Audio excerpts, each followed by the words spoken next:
아멘. 역대상 9장까지 읽었습니다. 읽느라고 수고들 많이 하셨습니다. 이제는 이름 안 나옵니다. 9장까지 마감입니다. 아이고, 더 나왔으면은 더 많이 애먹을 뻔했어. 이 저녁에도 주의 전에 나와서 은혜를 사모하는 여러분들에게 하나님의 크고 놀라운 은총이 함께 하시기를 원합니다. 이 많은 이름들이 나오는데 누구 얘기하기 위해서라고요? 예수님, 예수 그리스도 얘기하기 위해서 수많은 사람들이 등장 안 하는 사람은 등장하는 사람보다 많을까요? 적을까요? 훨씬 더 많아. 억수로 더 많아. 이게 딱 그 야곱의 후손들만 나오는 거거든요, 지금. 그러니까 뭐 다른 종족들은 여기 나오지도 않으니까 얼마나 많겠어요. 엄청나게 많죠. 엄청나게. 그래, 이 엑스트라들도 이 사람들은 필요하기 때문에 등장시키는 거야. 예수님 말씀하기 위해서 수많은 사람들이 등장하고 있다고요. 여기 7장에 보면은 베냐민이 나와요. 베냐민 지파. 7장 6절 가겠습니다. 6절. 베냐민의 아들들은, 베냐민은 누구의 아들이죠?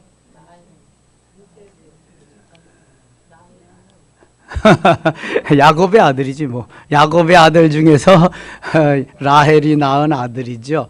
사실 베냐민을 낳으면서 라헬은 죽게 됩니다. 그러니까 유복자라 그러는 거예요. 그런 걸 나면서 죽는다. 아버지만 알지 베냐민은 어머니를 몰라요. 난산을 했기 때문에. 그래서 요셉이 더 자기의 한 핏줄이고 한 어머니의 동생이기 때문에 더 사랑하죠. 애굽에 왔을 때에도 베냐민에게는 5몫을 주잖아요. 얼마나 그리웠겠어요. 단 2명밖에 없는데 12형제지만 요셉과 베냐민은 라헬의 아들들이기 때문에 더 진한 그런 감정이 있잖아요. 14절 가게 14절. 므낫세의 아들들은, 므낫세는 누구의 아들이에요? 요셉의 아들입니다.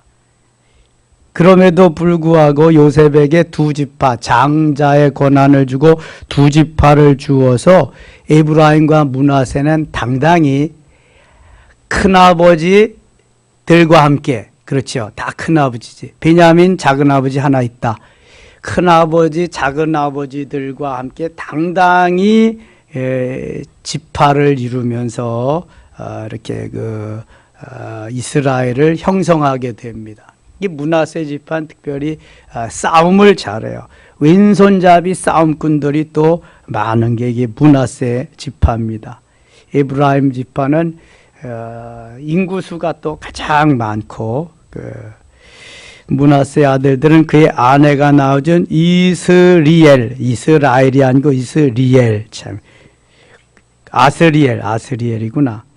이스르엘도 있고 이스라엘도 있고 아스리엘도 있고 아슬아슬합니다. 지금 그에서 오실 아람 여인이 낳아준 길르앗의 아버지 마길이니, 혹시 여러분 마길을 기억하시나요? 마길.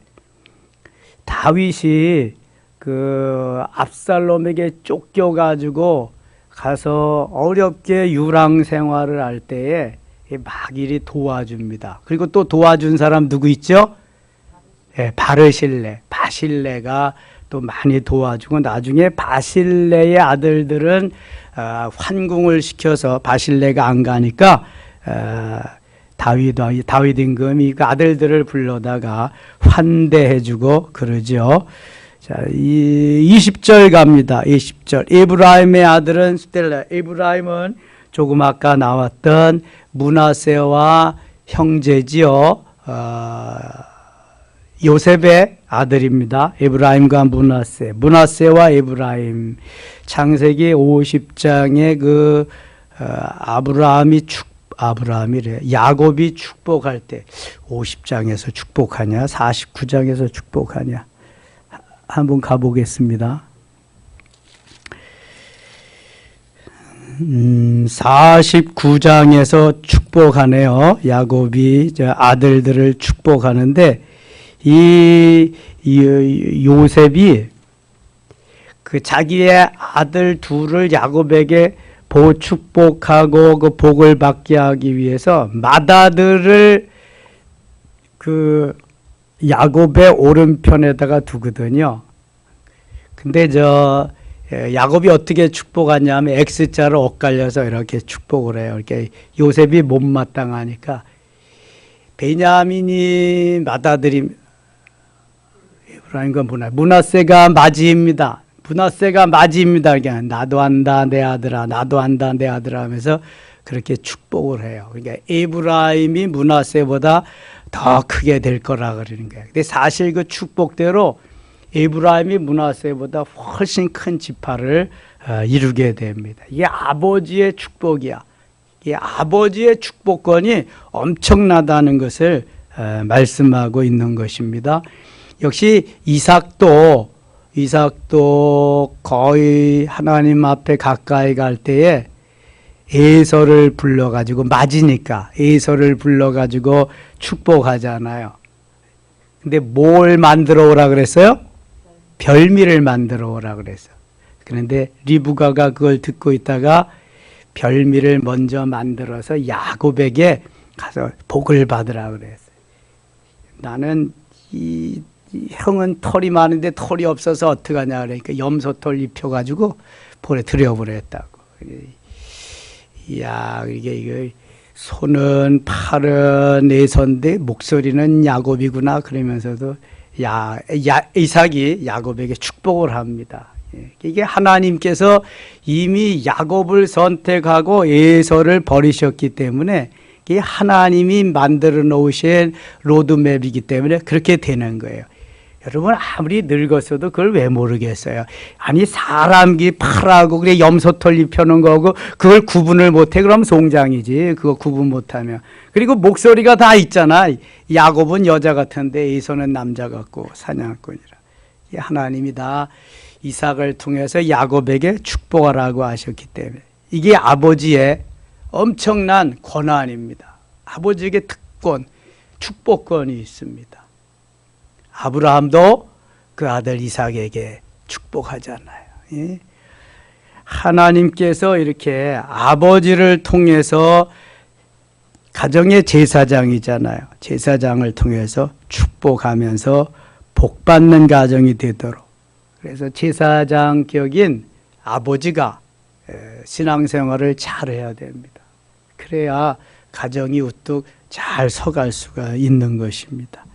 베냐민 33절 가겠습니다. 33절. 넬은 기스를 낳고 기스는 사울을 낳고 사울은 요나단과 말기수아와 아비나답과 에스바를 낳았으며 이게 베냐민 지파에 하나님이 왕을 주시는데 초대왕 사울입니다.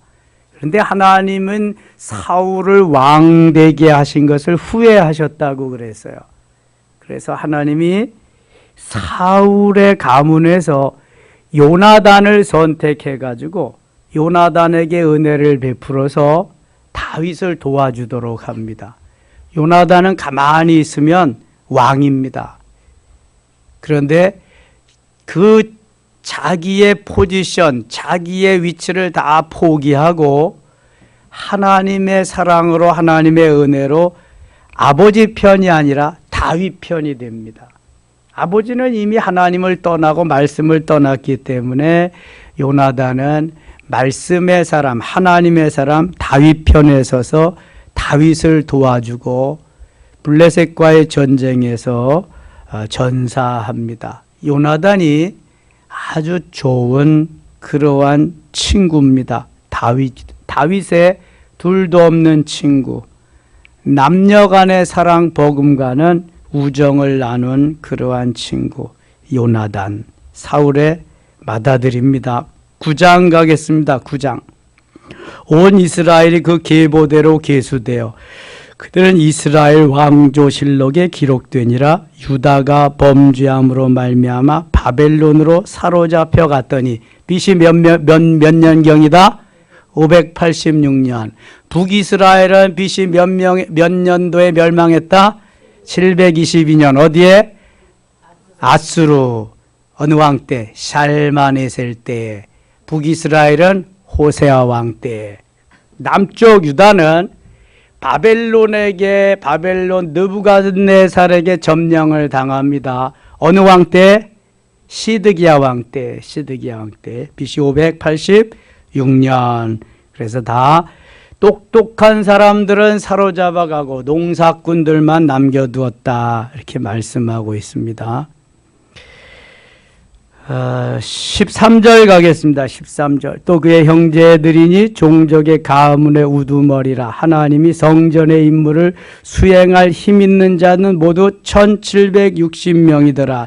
이 제사장 계열을 쭉 말씀하면서 제사장은 어느 지파에서 나오죠? 레위 지파에서 나옵니다. 레위 지파는 그래서 분깃을 주지 않습니다. 12지파 가운데 들어간다, 안 들어간다? 안 들어간다. 분깃을 안 주고 들어가지도 않습니다. 성전에서 주의 일만 맡아서 하는 사람들이 레위 지파입니다. 그러니까 제사장도 대제사장도 뭐 찬양하는 사람도 문지기도 청소하는 사람도 모두가 다 레위 지파로 성전을 운영하게 그렇게 되어 있습니다. 그래서 레위 지파는 일하지 아니하고 성전의 일만 한다. 대신 다른 12지파에서 11조를 들여서 레위 지파를 먹게 한다. 먹여 살려주신다. 그들이 거처할 그러한 장막, 그러한 지역은 다른 지파에서 마련해서 이렇게 주었다. 이거 이미 우리가 다 한 것입니다. 17절 갑니다. 17절. 문지기는 살룸과 꽃과 달몬과 문지기가요. 얼마나 중요한 일을 하는지를 몰라. 문지기. 18절 보면 이 사람들은 전에 왕의 문 동쪽 곳 레위 자손의 진영의 문지기이며 고라의 증손 에비아삽의 손자 고레 아들 살룸과 그의 종족 형제고 고라의 자손이 수종된 일을 맡아 성막 문들을 지켰으니 그들의 조상들도 여호와의 진영을 맡고 출입문을 지켰으며 성전을 지키는 일들을 레위 지파 가운데에 고라의 자손들이 지금 했다. 23절. 택함을 입어 문지기가 된 자가 모두 212명이니 택함을 받아 문지기가 된 자. 문지기도 아무나 하지 못하는 거예요. 레위 지파 중에서 문지기로 택함을 받아야 문지기가 되는 거예요. 문지기들은 성전의 문을 열고 또 저녁에는 문을 닫고 이런 일들을 하는 것입니다. 수문장이죠. 궁궐에도 문을 여닫이 하는 그러한 사람들이지 문지기입니다. 문지기 23절. 그들과 그들의 자손이 그 순찰을 쫓아 여호와의 성전 곧 성막문을 지켰는데 이 문지기가 동서남북 사방에 섰고 그들의 마음에 있는 형제들은 이레마다 와서 그들과 함께 있으니는 문지기의 우두머리 된 레위 사람 넷이 중요한 직분을 맡아 하나님의 성전 모든 방과 곳간을 지켰음이라. 27절 같이 읽을게요. 그들은 하나님의 성전을 맡은 직분이 있으므로 성전 주위에서 방음을 지새며 아침마다 문을 여는 책임이 그들에게 있었더라. 밤새도록 성전 주위에서 성전을 지키고 돌보다가 아침이 되면 일찍 일어나서 성전의 문을 여는 사람이다. 얼마나 귀한 직책인지 몰라요. 우리 교회는 매일 오삼순 권사님이 아침에 새벽에 문을 여시지요. 이게 성전 맡은 성전 문지기입니다.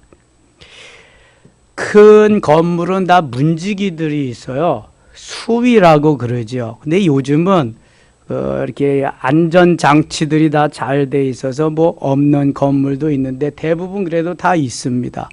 운동 경기에도 문지기가 있습니다. 우리는 골키퍼라고 그러지만 북쪽 사람들은 문지기라고 그럽니다. 문지기. 뭐 축구에도 있고 핸드볼에도 있고 그 하키에도 있고 다 문지기가 있잖아요. 문지기가 중요한 역할을 하는 것입니다. 그 중에 어떤 자는 28절 섬기는 데 쓰는 가구를 맡아서 그 수요대로 들어가고 수요대로 나오며, 또 어떤 자는 성소의 기구의 모든 그릇과 고운 가루와 포도주와 기름과 유향과 향품을 맡았으며, 또 제사장의 아들 중에 어떤 자는 향품으로 향기름을 만들었으며, 고라자손 살룸의 맏아들 맏대디라는 레위 사람은 전병을 굽는 일을 맡았으며, 또 그의 형제 그앗 자손 중에 어떤 자는 진설하는 떡을 맡아 안식일마다 준비하였더라. 이렇게 준비를 해야, 맡은 자들이 있어야 성전에서 제사를 제대로 드릴 수 있고 하나님이 영광을 받으신다고 하는 것입니다. 그래서 맡은 자들에게 구할 것은 뭐라 그랬어요? 충성이다. 고린도전서 4장 2절에 말씀하고 있습니다. 내가 어떤 일을 맡았든지 그 분야에 충성을 다해서 해야 되는 거예요. 33절 같이 이렇게 33절, 또 찬송하는 자가 있으니 곧 레위 우두머리라. 그들은 골방에 거주하면서 주야로 자기 직분에 전념함으로 다른 일을 하지 아니하였더라. 아멘. 이 찬송하는 부분을 하나님을 너무 기뻐하십니다. 이사야 43장 21절에 이 백성은, 시작, 이 백성은 내가 나를 위하여 지었나니 나를 찬송하게 하기 위함이라. 아멘. 하나님이 우리를 지으신 목적이 살아계신 하나님을 찬송하게 하기 위함이라는 거예요. 그래서 다윗은 288명의 찬양대와 4,000인조의 오케스트라를 동원해서 하나님을 찬양하도록 했습니다.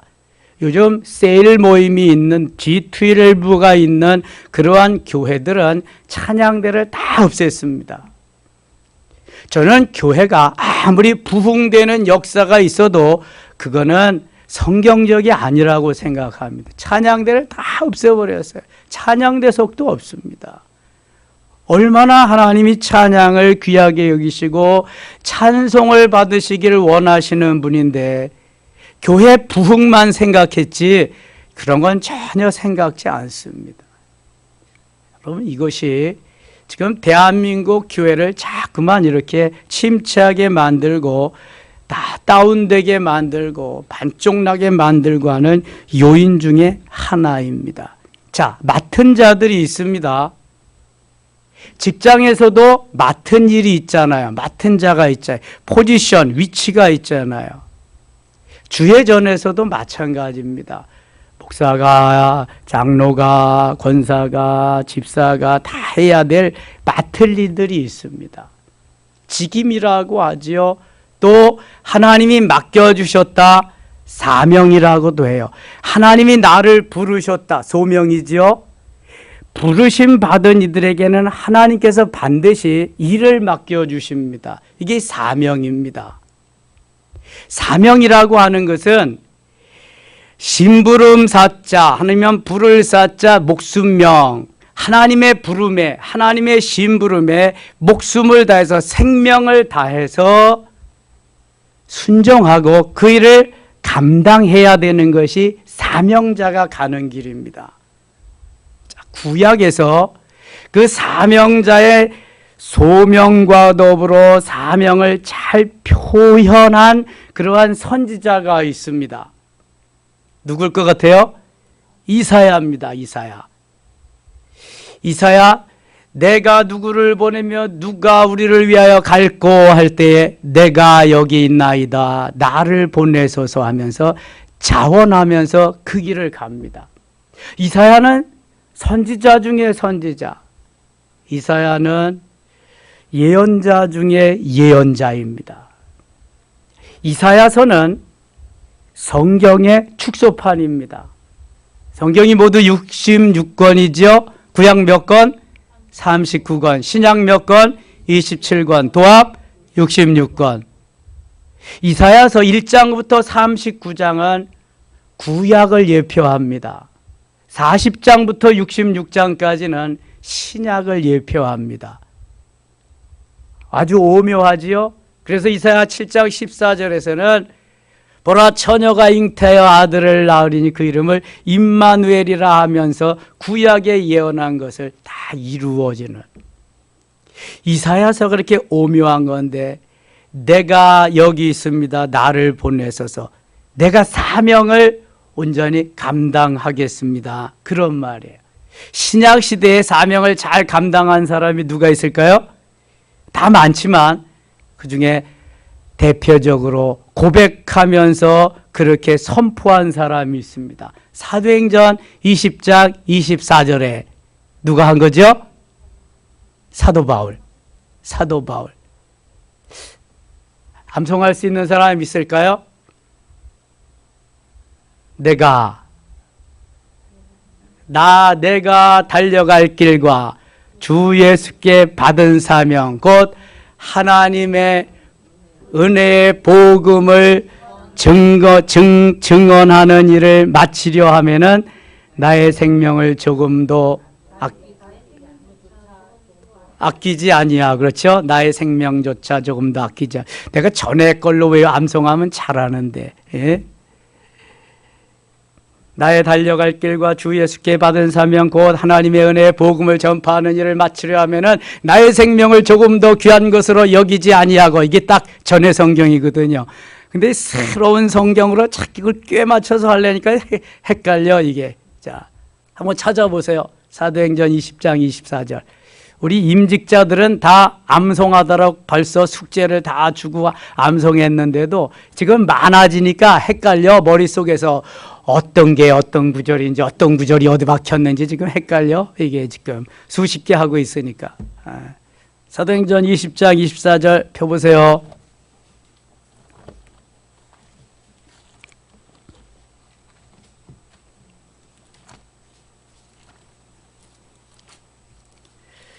같이 한번 읽을까요? 내가 달려갈 길과 주 예수께 받은 사명 곧 하나님의 은혜의 복음을 증언하는 일을 마치려 하면은 나의 생명조차 조금도 귀한 것으로 여기지 아니하노라. 아멘.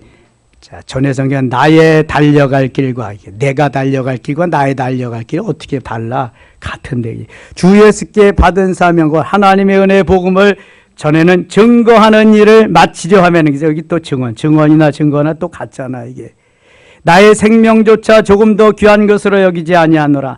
나의 생명을 조금 더 귀한 것으로 여기지 아니하고 그랬는데 좀 이렇게 말이 바뀌어서 헷갈리고 있습니다. 나의 달려갈 길과 주 예수께 받은 뭐예요? 사명. 자, 우리는 모두에게 사명이 있다 없다? 있다. 사명이 다 있어요. 사명이 있어서 하나님이 부르시고 여러분들에게 일을 맡기신 거야. 사명. 사명을 받은 자는 생명을 걸고 목숨 명자가 내가 주님의 일을 심부름하고 주님의 이름을 높여드려야 되는 그러한 도구로서 쓰임받아야 할 의무가 있는 거야. 의무가. 이게 사명자예요. 사명자. 내 목숨을 다해서 이 일을 감당하리라. 이게 맡은 자야. 맡은 자. 이사야나 사도 바울과 같은 사명감을 가지고 목사도 장로도 권사도 집사도 다 이것을 감당해야 되는 거예요. 근데 사명을 헌신짝같이 버리는 사람이 너무 많아. 너무 많아. 사명감이 없어. 사명감이. 성전을 맡아서 문지기들도 성전 주위에서 밤을 새면서 새벽이 되고 문을 여는 이렇게 사명감을 가지고 하는데 엄청난 이러한 직분을 맡겼는데도 사명감이 없어. 사명감이. 마음에 안 들면 그만두고 하고 싶으면 하고 그냥 지 맘대로야. 지 맘대로. 하나님 맘대로 모든 것이 되어져야 되는데 내 맘대로 이루어지. 여러분이 사명자는 어떻게 살아야 되나 보세요. 19절 보세요. 19절. 같이 읽어요. 19절. 곧 모든 사도행전 20장 펴놓으세요. 20장. 사도행전 20장.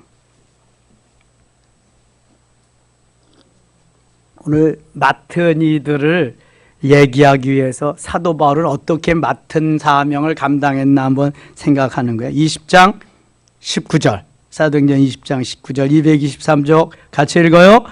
곧 모든 겸손과 눈물이며 유대인의 관계로 말미암아 당한 시험을 참고 주를 섬긴 것과 아멘. 자, 사명자는 내가 맡은 길을 제대로 가기 위해서는 겸손이 있어야 돼. 겸손이. 나 외에도 훌륭한 사람이 너무 많다. 오늘도 낮아지며 더 낮아지는 무릎으로 사는 삶이 돼야 돼. 무릎으로 사는 삶이 되기 위해서는 우선 기도해야 돼. 무릎이 기도하라고 준 것이니까. 무릎으로 사는 사람은 겸손하게 기도하면서 오늘도 주님 가신 길 섬김으로 가야 되는 거예요. 인자에 온 것은 섬김을 받으려 함이 아니라 도리어 섬기려 하고 자기 목숨을 많은 사람의 대속물로 주려 함이니라. 우리 교회 성구가 섬김이죠. 마가복음 10장 45절. 예수님이 겸손히 죽음을 앞두시고도 허리에 수건을 동이시고 대야에 물을 떠다 넣으시고 제자들의 발을 씻기십니다.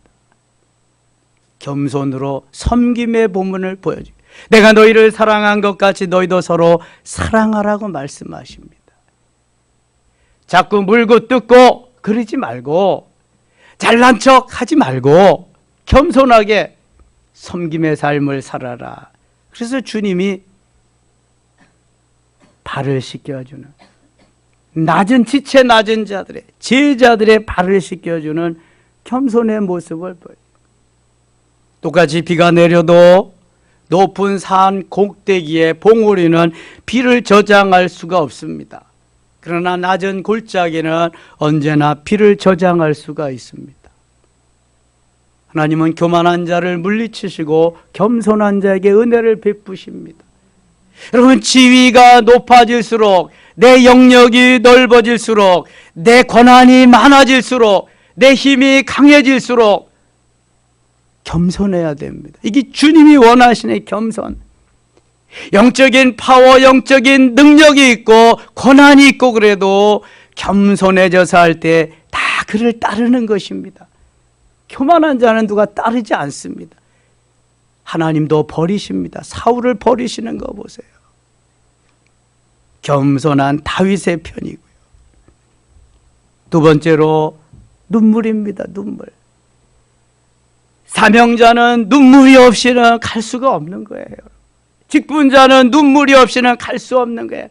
너 내 눈에 눈물 나게 했으니 네 눈에는 피눈물이 나봐라. 이건 사명자 아닙니다. 이건 갈 수가 없어요, 그 길을. 오늘도 눈물을 흘리면서 눈물로 가야 돼. 눈물의 루비콘 강을 건너면서. 요즘 눈물이 다 말라버렸어. 기도하며 통곡하자 한나의 눈물을 보시고 사무엘을 주신 하나님. 눈물을 흘리며 씨를 뿌리는 자는 기쁨으로 거두리로다. 시편 126편 5절 말씀이에요. 6절에는 울며 씨를 뿌리러 나가는 자는 반드시 기쁨으로 그 곡식단을 가지고 돌아오리라 말씀합니다. 겸손해서 눈물로 가는 사람은요, 사명을 감당할 수 있습니다. 교만하고 그 다음에 눈물도 없이 그렇게 가는 사람이 무슨 사명을 감당할 수 있겠습니까? 그래? 난 가면 고만이지. 빠이빠이. 어디 가서도 또 똑같은 거야, 그거는. 하나를 보면 열을 아는 겁니다, 여러분. 싹을 싹수라 그래. 싹수가 있느냐 없느냐 거기에 따라서 달라지는 것입니다. 비전이 있느냐 없느냐, 겸손과 눈물이 있느냐 없느냐, 이런 사람은요, 유대인의 관계로 말미암아 당한 시험을 참고 주를 섬긴 것. 유대인들이 사도 바울을 잡아 죽이라고, 사도 바울이 가는 곳마다 40명씩 동맹을 맺어가지고 찾아갔어. 내가 사도 바울을 죽이지 않으면 먹지도 않고 마시지도 않겠다. 동맹 맺은 사람이 40명이나 돼. 쫓아다니는 거야. 얼마나 힘들었겠어요. 얼마나 인내해야 되겠어요. 여러분, 인내하는 사람은 산전수전 공중전 다 겪는 거예요, 이거요. 내가 성질 난다고, 내 마음에 안 든다고 내가 하고 싶은 대로 해보세요. 한 명도 안 남습니다. 한 명도. 내 주위에 아무도 없다는 거야, 그렇게 하면. 그러나 눈물과 겸손으로, 겸손과 눈물로 인내하면서 끝까지 달려가면 하나님이 거기에다가 은혜를 베푸시는, 맡은 이들에게 구할 것은 마땅히 충성이고요. 우리 직분자가 가야 될 사명의 길은 이런 것입니다. 겸손과 눈물과 인내로 말이죠. 저도 40여 년 동안 수많은 이 길을 걸어왔습니다. 아직도 덜 돼가지고 덜 인내하고 덜 겸손하고 덜 눈물이지만 그래도 그것이 있기 때문에 여기까지 올 수 있었습니다. 여러분, 이거 없이는 하나님이 가게 하지 않습니다. 무슨 주의 일을 해요? 말로만 주의 일이지 되지 않는 것입니다. 이거는 오늘도 한없이 허리를 동이고 겸손해지고 한없이 눈물 흘리며 교회를 위해서, 몸된 주의 교회를 위해, 몸된 주의 성전을 위해서, 이 나라와 이 민족을 위해서, 하나님의 영광을 위해서 기도하는 사람이 사명자예요. 기도도 안 하는 사람이 뭔 사명자예요? 사명은 아무것도 못합니다. 그리고 끝까지 인내해야, 그래야 고백할 수 있는 길이, 나의 달려갈 길과 주 예수께 받은 사명 곧 하나님의 은혜의 복음을 증거하는 일을 마치려 하면은 나의 생명을 조금도 귀한 것으로 여기지 아니하노라. 이미 다 주님 앞에 바친 생명인데 뭐가 귀해요? 이까진 생명 다 드리고도 2개 있으면 더 드리고 또 있으면 더 드리고 싶은 거지. 어차피 주님께 속한 건데 뭐가 귀한데요? 그렇게 주님이 귀하지 내가 뭐가 귀해요? 주님의 생명으로 우리를 다 산 건데, 내가 주님의 것인데, 이미 내 것이 아닌데, 기본적인 것을 너무나 모르고 있어. 모르고 기초적인 것도. 하나님이 우리에게 원하시는 것은 맡은 자가 제대로 일을 감당하는 것입니다. 똑같은 레위 지파인데 어떤 사람은 뭐 그냥 성전 문지기로 하고 어떤 사람은 찬양하고, 하나님 불공평합니다. 저도 찬양하고 싶어요. 하나님이 맡겨주시는 거지, 이게 내가 하고 싶다고 하는 게 아니잖아. 그러나 지금은 현재는 찬양 달란트 있으면 찬양하는 거예요.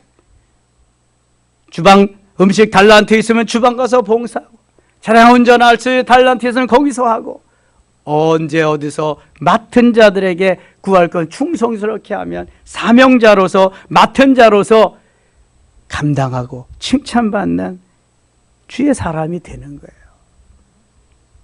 여러분, 많이 모여서 그것이 되는 게 아닙니다. 몇 명이 모이던 맡은 자가, 사명자가 그 길을 갈 때 멋있는 동화의 역사, 멋있는 그러한 이 확산의 역사가 일어나는 거잖아요. 초대교회와 같이. 저는 우리 섬김의 교회가 그러한 교회가 되기를 원합니다. 몇 명이 있으면 어때요? 겸손과 눈물과 인내로서 도우며 사랑하면서 그렇게 해야죠. 몇 명 되지도 않는데 이건 뭐 그냥 서로 눈을 찌푸리면서 이게 무슨 이게 무슨 교회예요? 저는 그런 교회를 너무 많이 봤어, 오면서. 그 교회 아닙니다, 여러분. 세상 사람들은 그렇게 안 해요. 술 한잔 먹고 술 한잔 마시고 다 풀어버리지. 내가 잘못했네. 아이, 내가 잘못했지. 뭘 그래? 그러면서 다 풀어버리지. 근데 예수 믿는 사람은 목사가 중재해도 안 돼. 예수님 오셔야 되는 거야. 예수님 오셔야. 야, 니들이 예수를 믿냐? 그럼 제대로 한번 해봐. 사랑하면서, 겸손으로, 눈물 흘리면서, 인내하면서. 아마 그러실 거야. 하나님이 원하시는 삶을 살아야 하나님의 자녀고 축복의 길로 인도되는 거죠. 하나님 부르면서도 내 마음대로, 내 뜻대로, 내 중심대로, 내 소견에 옳은 대로 야베스의 기도 백날 해도 소용없어요. 그거는요. 오늘도 하나님 우리에게 사명 주신 줄 믿습니다. 사명자임을 믿습니다. 따라합시다. 나는 사명자다. 나는 직분자다. 사명자는 사명에 살고 사명에 죽어야 되는 거예요, 여러분. 제가 섬기던 그 부교역자로 섬기던 교회 제가 퇴직하고 나서 교회 개척하고 나서 한 10여 년 지났을까? 그런데 그 목사님이요, 저 호남 지방에 장례식 가다가 사모님하고 목사님하고 두 분이 타시고 가는데, 그때는 고속도로에 중앙분리대가 없을 때야. 맞은편에서 화물차가 돌진해 오는데 이게 그냥 가면은 그 화물차에서 받쳐가지고 이제 죽는 거야. 근데 오른쪽으로 이제 핸들을 틀면 거긴 낭떠러지야. 거기는 10m, 20 낭떠러지. 그래도 그냥 받쳐서 죽는 것보다는 낭떠러지로 가면은 확률이 좀 낮겠다. 그래가지고 우회전하고 말아. 낭떠러지로 떨어진 거야. 차는 휴지 조각같이 됐는데 경찰들이 와서 수습하고 딱 그리는데, 사람은 거의 다친 데가 없는 거 있죠. 이야, 그 목사님 노예 석상에서 그때 노예장일 때 증언하는데요, 많은 분들이 은혜 받았습니다. 그때 하시는 말씀이 사명자는 죽지 않는다. 하나님이 살려주셔서 살았다는 거지.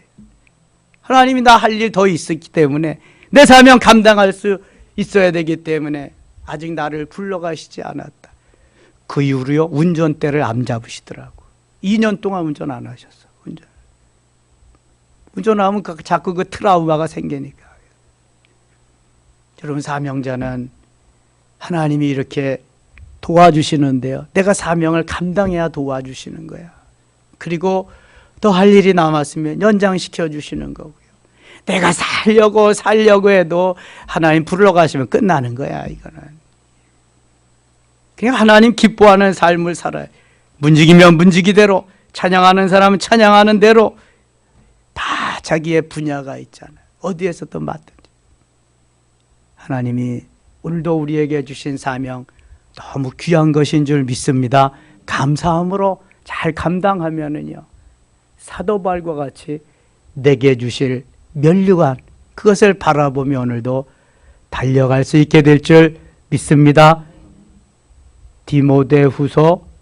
디모데후서에 사도 바울이 그래서 나중에 고백하잖아요. 4장 7절. 디모데후서 4장 한번 가겠습니다. 이렇게 사명으로 산 사람은 하나님이 이걸 보장해 주십니다. 디모데후서 4장 7절입니다.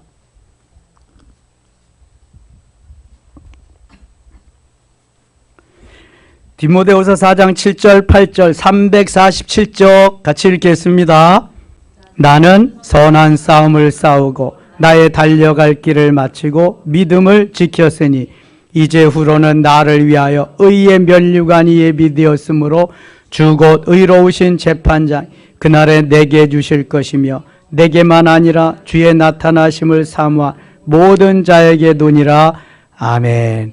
사명감으로 생명을 걸고, 목숨 명자잖아요. 사명이 심부름사, 불일사, 목숨명, 이렇게 목숨을 걸고 주를 위해 산 사람들은 선한 싸움을 다 싸우는 거죠. 달려갈 길을 다 마치고 믿음을 지키면 하나님이 뭘 주신다는 거예요? 면류관을 주신다는, 의의 면류관, 썩지 않는 면류관, 금면류관, 생명의 면류관, 예비되어 있는 걸 하나님이 다 보게 하시고 알게 하시고 믿게 하시고 다 하나님 확신시켜 주시니 뭐 죽음이 두려워요? 뭘 못하겠어요? 이 사명감이 없어서 그래. 사명감. 내게. 그리고 뭘 어떻게 하면서 살아야 될지 뭘 모르는 거예요. 지금 우리 임직자들 이번에 철저하게 훈련시키고 있어요. 교육시키고 있습니다. 그리고 나는 섬김의 항전직이다. 나는 섬김에게 영원한 항전직이다. 그러면서 이거 내일 또 할 겁니다. 오늘 안 온 사람들이 있으니까. 내일 사명에 대해서. 예. 이거 제대로 하지 않으면은요, 괜히 엉덩이에 뿔 나가지고 권사 하나 더 달고 장자 하나 더 달고 그러면, 안자 하나 더 달고 그러면은 더 못되죠. 더 못되죠. 그래서 안 돼. 겸손과 눈물과 그 다음에 인내심을 가지고 나의 달려갈 길 다 가도록 이거 하는 사명자가 돼야지. 여러분, 주님이 다 보고 계시고요. 주님이 상 주실 거다 준비하고 계십니다. 이제 어게인 2020 다시 한번 추억하면서 오순절까지, 성령 강림절까지 승리하며 달려갈 수 있기를 축원합니다. 축원합니다. 하나님 아버지 은혜를 감사합니다. 이 저녁도 주님 사모하며 달려나왔습니다. 육체는 피곤하지만 영원히 사모하며 주님을 향해 달려가게 하시니 고맙습니다. 야베스의 기도가 우리의 기도가 되게 하시고 저 이사야의 그 고백과 사명이 나의 사명 되게 하시며 사도 바울의 사명, 사도 바울의 그 모든 것이 나의 것이 되도록 성령이여 역사하여 주시옵소서. 인도하여 주시옵소서. 이 시간 기도할 때 응답하시고 안수할 때도 뜨겁게 역사하여 주시옵소서. 예수님의 이름으로 기도드리옵나이다. 아멘.